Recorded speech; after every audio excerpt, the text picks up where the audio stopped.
you all are scratching your heads trying to figure out why D. Wade would take his championship pedigree to Chicago, who for all intents and purposes is in the same, not quite title-ready boat as the Heat. Sure, he's from Chicago, but he hasn't lived in the Windy City for 13 years, 16 if you count the 3 years he was in college at Marquette. So if it's not about going home, then what could be at the root of this decision?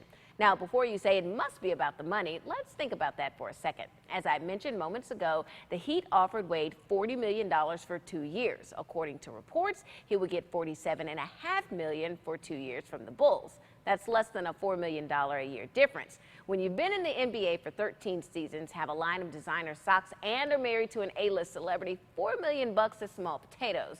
No, in my opinion, this was about good old-fashioned RESPECT.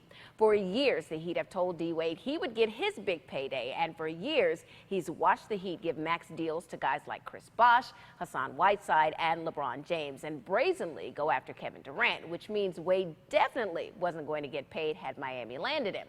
Yes, I know he's still making a heck of a lot more than you and me, so don't cry I'm a river. But having never been the team's highest paid player and having to constantly leave money on the table for the betterment of the team was starting to get old.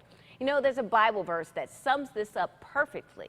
Matthew 6:21 says, "For where your treasure is, there your heart will be also." In other words, don't just tell me you love me, show me the money.